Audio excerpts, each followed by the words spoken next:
world screams for your attention. Every device, every feed, every voice, demanding a piece of you. A cacophony, an endless, deafening roar. You feel it, don't you? This pressure, this drowning, this relentless barrage, what is it truly costing us? We're told to connect, to engage, to constantly be on. But what if the greatest power lies not in shouting back, but in choosing profound, deliberate silence? Not an empty silence, not a void, but a silence that is a forge, a crucible, a space where true strength is cultivated, where the mind can finally hear itself think. This is the lost art we're here to reclaim, inspired by one of history's most fiercely independent minds, Friedrich Nietzsche. He understood that to rise above the noise, to forge your own values, your own path, you must first master the art of silence. Silence not as escape, but as engagement on a deeper level, a strategic withdrawal to build an unshakable inner core. Today, we explore Nietzsche's path to inner strength through the disciplined, powerful practice of silence. Are you ready to tune out the static and amplify the signal of your own sovereign self? Then let's begin. This constant noise isn't just annoying, it's corrosive. Think of your mind, your will as that pillar. Every shouted opinion, every distracting notification is another grain of sand wearing you down. Nietzsche saw this danger centuries ago. He spoke of the marketplace, buzzing with the poisonous flies of fleeting trends. Today, that marketplace is in your pocket, in your home, in your head. This noise does more than distract. It dilutes your very essence. It chips away at your ability to think for yourself, to form your own convictions rooted in deep reflection. Instead, we echo, we react, we conform. This is the path to what Nietzsche termed the herd instinct, the tendency to adopt the opinions and follow the behaviors of the majority. When you're constantly bombarded, there's no space for your own signal to emerge. Your authentic voice gets buried under layers of external expectation. This isn't just a philosophical problem, it's a psychological one. Constant connectivity fuels anxiety, comparison, and a sense of inadequacy. We lose our center of gravity, as Nietzsche might say. Our will to power, our drive for self-mastery and growth is enfeebled. We become passive recipients, not active creators of our lives. The result? A gnawing dissatisfaction, a feeling of being adrift, a hunger for something more, something real, something yours. This erosion of self is subtle, gradual, but devastating. It's the quiet crisis of the modern age, losing ourselves in the noise. But Nietzsche offers not just a diagnosis, but a radical prescription, a way to reclaim your mind, your will, your life. And it begins with one courageous act, choosing silence. So, what's really holding us back? Often, it's not the world, it's the wiring, deep-seated myths, false maps we've been sold about the mind. Let's pull back the curtain on three big ones. First, the great comfort delusion. The idea that happiness is a plush armchair, no stress, no strain. Society screams it, seek ease, avoid friction. But what if comfort isn't the peak, but a plateau? Peter Sage often highlights that growth demands resistance. Like a muscle, our spirit needs challenge to strengthen. Chasing only comfort, you chase stagnation, fragility, a life terrified of the storm. Peterson speaks of responsibility. Avoiding discomfort is avoiding that growth. True fulfillment isn't soft, it's forged. The joy of ardor coming, that's where life sings. Next up, the stoic strawman. You hear stoic, you think emotionless, robotic. The stiff upper lip, clenched jaw, heart of stone. This isn't stoicism, this is a caricature. Real stoicism isn't about not feeling, it's about not being a slave to your feelings. Acknowledge the anger, the fear, the grief, yes. Then choose your response, wisely, calmly. As Seneca said, we suffer more often in imagination than in reality. It's about mastering your inner citadel, not paving it over. Emotional intelligence, Sage would argue, is key. Understand, then act. Suppression leads to explosion or implosion. Inner peace isn't emptiness, it's well-managed fullness. And the third saboteur, the mindset, is mumbo-jumbo myth. That positive thinking is just wishful thinking. Fluff. Sure, if it's ungrounded, it can't be. But real mindset work, that's about rewiring your brain. It's practical, actionable, based on how your mind actually operates. Yo, Your brain isn't fixed concrete, it's more like a dynamic, ever-changing landscape. The thoughts you repeat, the beliefs you feed, they carve the channels. Peter Sage emphasizes this. You are the architect of your internal state. This isn't woo-woo, it's responsibility. Gratitude isn't just nice, it rewires for positivity. These myths, they keep us small, they keep us stuck. But understanding them is the first step to dismantling them. So, if not comfort, if not suppressed feelings, if not blind hope, then what? Let's look at a cornerstone of true, resilient well-being.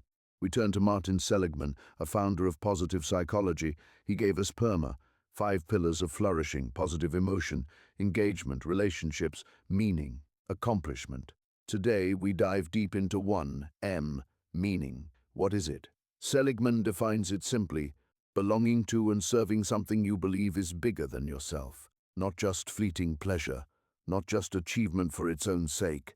This is about purpose, contribution, legacy. Why is meaning so potent? Because it anchors us, gives us a why that transcends daily storms. Viktor Frankl, surviving the Holocaust, wrote, "Those who have a why to live can bear with almost any how." Peter Sage echoes this constantly: find your driving purpose. It's the difference between existing and truly living. Think of Scruton or Peterson, meaning found in responsibility and commitment to family, to community, to a craft, to ideals. Now, what's happening in the brain when we tap into meaning? It's not just the quick hit of dopamine from pleasure. That's the hedonistic treadmill, always needing more. Meaning activates deeper, more sustained reward circuits. Think serotonin, linked to well-being and belonging. Oxytocin, the bonding hormone from connection and service. And neuroplasticity plays a huge role here too. Engaging in meaningful activities literally builds new neural pathways. You train your brain to once seek and don't recognize. Meaning becomes a self-reinforcing cycle of purpose and fulfillment.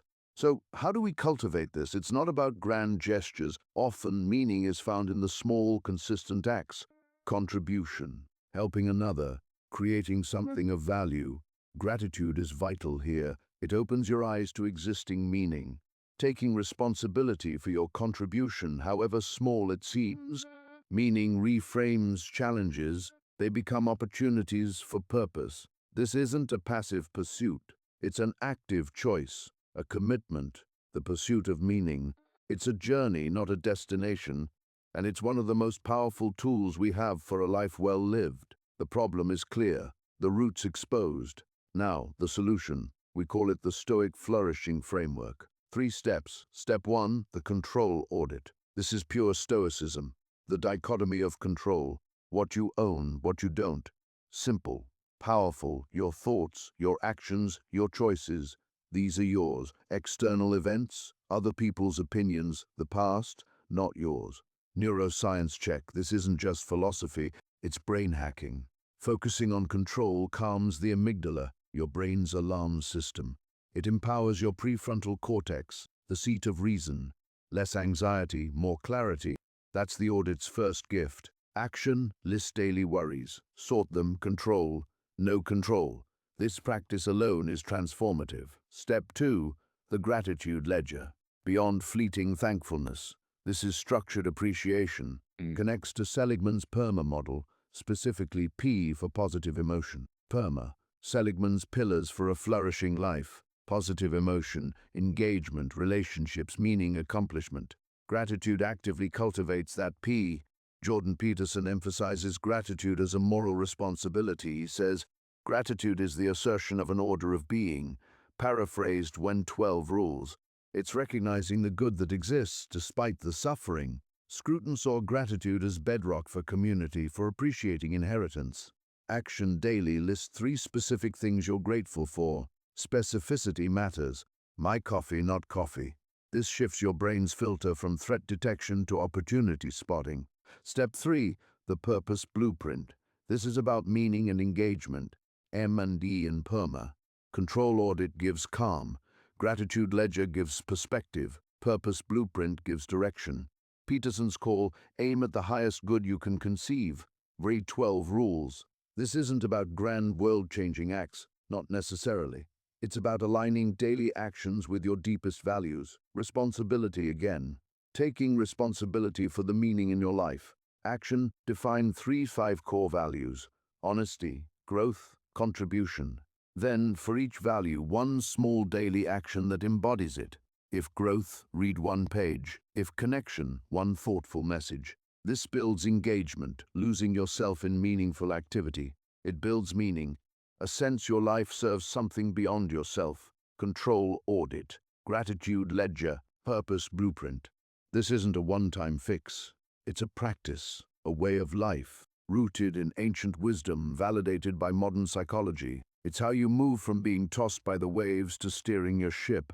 This approach gives you tools, not just theories, simple, actionable, profound. The power isn't in knowing, it's in doing. Each step builds on the last, creating momentum. This framework isn't about perfection, it's about direction. So, what happens when you actually apply this? The impact. Let's examine the psychological shifts. This is where philosophy meets felt experience. The solution framework is designed for real-world change, not abstract ideals but concrete internal shifts. It addresses the why bother by showing the what for. The reward is not just relief but richness. Ready to see how this reshapes the inner world? This is the shift from coping to flourishing. The framework gives agency back to the individual. It's an internal locus of control, Stoic style. Think of it as mental architecture for a stronger self. This is the path out of the malaise we described earlier. The philosophical underpinnings make it robust. The psychological strategies make it practical. Next, we unpack the transformation. The psychological impact step by step, from theory to tangible, felt change. This is where the work pays off. The solution is not just a map, but a vehicle. It carries you toward a different way of being. Let's chart that journey, the shift from surviving to striving consciously. This is the essence of applied philosophy, wisdom in action, not just contemplation. The outcome is a life more deliberately lived, more resilient, more meaningful. So, you apply the framework. What changes? Internally, externally. First, a calmer baseline, from reactive to responsive. The control audit defangs daily anxieties. They lose their power. Your emotional thermostat resets, lower default stress. Second, higher engagement. Tasks become missions. The purpose blueprint links your work to what you value. This fosters flow states, deep, effortless concentration. Seligman's E in PERMA, engagement. Third, meaning spikes. Daily actions feel significant. Peterson, what you do every day matters more than what you do once in a while. Paraphrase, the gratitude ledger reveals abundant good. The purpose blueprint directs it. This is Seligman's M, meaning, crucial for flourishing. Fourth, flourishing metrics improve across the board. Positive emotion P from gratitude.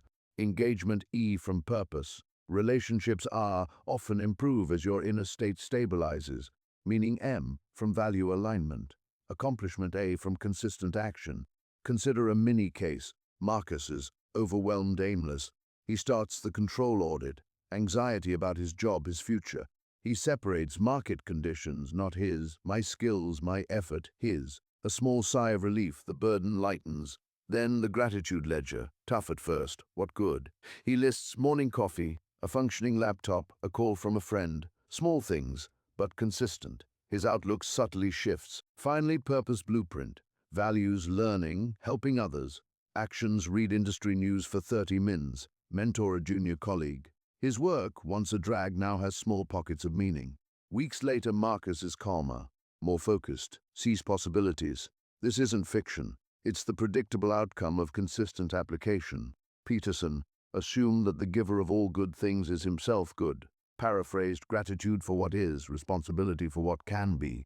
The psychological impact is profound because the principles are: you are building resilience, not just coping mechanisms. You're cultivating a garden, not just pulling weeds. This shift changes how you meet challenges, how you engage with your life, your work, your world. It's an upward spiral. Positive actions create positive feelings, which fuel more positive actions. Momentum builds. This is the cognitive and emotional reward. A life not free from difficulty, but rich in meaning despite it. This impact isn't accidental. It's engineered by your effort. The change is measurable, not just in mood, but in action and outlook. This is the promise of applied psychology grounded in solid philosophy. It fosters what Seligman calls authentic happiness, not fleeting pleasure but durable well-being. The transformation is from a life of reaction to a life of intention. This is the core psychological payoff, genuine agency, the feeling that you are the author of your actions, if not your conditions. And that, in itself, is a profound source of strength. But it's not always straightforward. Nuance matters, which leads us to vital distinctions and avoiding pitfalls. We've mapped the terrain of control. Now the nuances, because wisdom isn't found in absolutes, it's in the distinctions. Let's address common objections, the yes, but questions. First, isn't focusing on control just denial? A fair question. Denial is refusing to see what ought is. Stoic control, it's accepting reality fully, then focusing fiercely on your response to that reality. Epictetus, some things are in our control, others not. Denial is a closed door. Control is an open path chosen wisely. Denial avoids, control engages. Big difference. Next objection, what if gratitude feels fake? If it's forced, it is fake. We're not talking about that. Distinguish gratitude as an emotion versus gratitude as a practice. The practice is about directing attention. Seligman notes, small positive focuses can shift our baseline. It's not faking joy, it's finding the genuine kernel of good. Start small, one true thing, a warm drink, a moment of quiet. Authenticity grows from consistent, honest acknowledgement. Now, a critical distinction. Healthy detachment versus toxic positivity. Toxic positivity, good vibes only, dismisses real pain. It's a fragile shield, crumbles under pressure. Healthy detachment, or stoic apatheia, not apathy, but calm equanimity, freedom from disturbance. It's not suppressing emotion, it's understanding and managing it. Let's compare directly. Visual cue, 2 columns. Healthy detachment acknowledges reality, all of it. Toxic positivity ignores or denies the negative. Healthy detachment manages internal response. Toxic positivity forces external happiness. Healthy detachment leads to inner peace, resilience. Toxic positivity, surface level, often anxiety-provoking. Healthy detachment allows grief, pain, processes them. Toxic positivity suppresses, shames negative feelings. Detachment says, this is hard and I choose my stance. Toxic positivity shouts, just be happy, ignoring reality. Jordan Peterson advises, face the suffering intrinsic to being. True strength navigates storms, doesn't pretend they don't exist. Quickly, control is not micromanagement, that's fear-driven. And influence is not absolute control. Know the difference. This isn't passivity, it's strategic action, where it counts most. So control isn't denial. Gratitude can be authentic. Detachment is strength. These subtleties unlock genuine, robust resilience. Theory is essential. Action is transformative. Let's bring these principles into your daily rhythm. No grand gestures, small, consistent, powerful steps. First, the control audit. Know where your energy flows. What can you actually change? What must you accept? Visual cue, the control audit checklist. Categories, thoughts, emotions, actions. Also external events, other people, columns, in my control. Partially, not in my control, simple, powerful. Identify your leverage points. Epictetus, make the best use of what is in your power and take the rest as it happens. True wisdom. Now for daily practice, the PERMA micro routine. PERMA, Seligman's pillars of flourishing. Positive emotion, engagement, relationships, meaning, accomplishment. Our version, Stoic focus, daily integration. Part A, 2-minute breath. Anchor your day, just breathe. Focus on the sensation. Inhale calm, exhale tension. This isn't grand meditation. It's a pause, a reset. Control your breath, influence your state. Simple Stoic power. Part B, 3 good things. Seligman's classic gratitude boost. Anytime. What went well today? Why? Be specific, not monumental. Good coffee, productive call, quiet moment.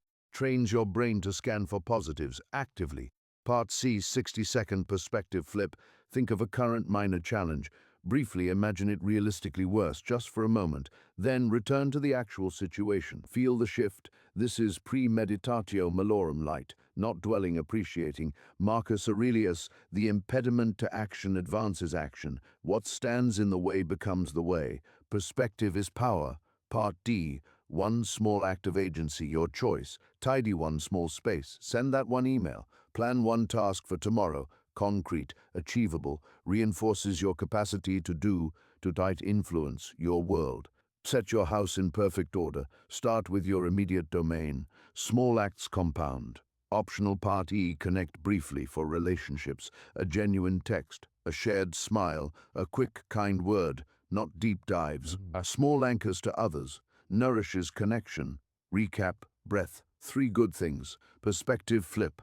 Small agency, maybe connection, all under 10 minutes. Daily, powerful. Consistency is king, track it. Visual cue, 7-day tracker card.